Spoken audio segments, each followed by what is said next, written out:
mga ka-Health Real Talk. Gutom ka ba o galit lang? Sino sa atin ang guilty dito? Yung kapag stress ka, kumakain ka. Kapag malungkot ka, nagcho-chocolate ka. At kapag galit ka, ayun, ubos ang isang bucket ng fried chicken. Pero tanong, gutom ka nga lang ba talaga o galit lang? Yan ang tinatawag na emotional eating o stress eating. Ang pagkain hindi dahil sa gutom ang tiyan, kundi sa gutom ang emosyon. Ano ang emotional eating? Ang emotional eating ay ginagamit mo ang pagkain bilang comfort o coping mechanism sa halip na tugunan ang totoong nararamdaman mo. Kapag hindi mo ma-express ang lungkot, stress o inis, pagkain ang nagiging takbuhan mo. Sabi nga ng mga eksperto, ang pagkain ay naglalabas ng dopamine. Ito yung happy hormone. Kaya pag kumain ka ng paborito mong dessert, temporarily gumagaan ang pakiramdam mo. Pero pansamantala lang yan. Pagkatapos, babalik ang bigat ng loob at minsan pati bigat sa timbang. The science behind it, kapag stressed ka, tumataas ang hormone na tinatawag na cortisol. Ito ang epekto. Pinapataas ang gana mo sa fatty, sugary o salty foods. Kaya kapag bad mood ka, biglang gusto mo ng burger, fries o ice cream.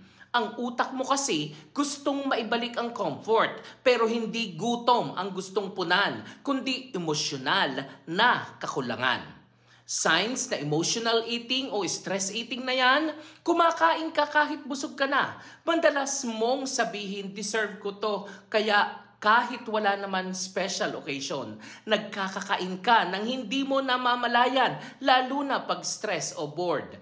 Nakakaramdam ka ng guilt pagkatapos kumain at minsan hindi mo na maalala kung anong kinain mo kasi automatic nga na kumakain ka agad.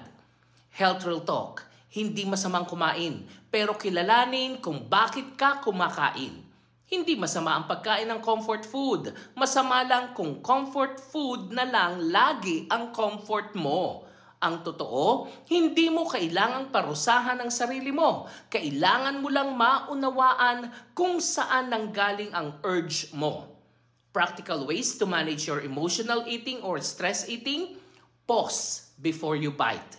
Bago ka kumain, tanungin mo ang sarili mo, totoong gutom ba ako? O totoong gutom ba ako o gusto ko lang maibsan ang stress ko?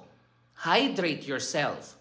Minsan nauuhaw ka lang, hindi gutom. Uminom muna ng tubig at maghintay ng 10 minutes. Find other comforts. Instead of food, try music, journaling, deep breathing, or a short walk.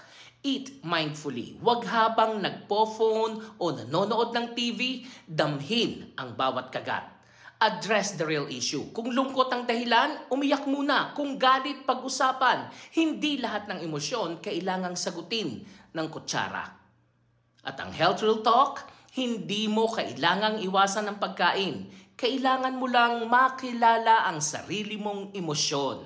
Kasi minsan, hindi gutom ang dapat mong pakainin, kundi ang kalma, kapayapaan at pag-unawa mo sa sarili mo. Kaya sa susunod na tanungin mo, gutom ba ako o galit lang?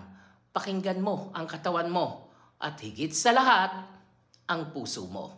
Ako po si Arlene para sa Health Real Talk. Have a nice day everyone.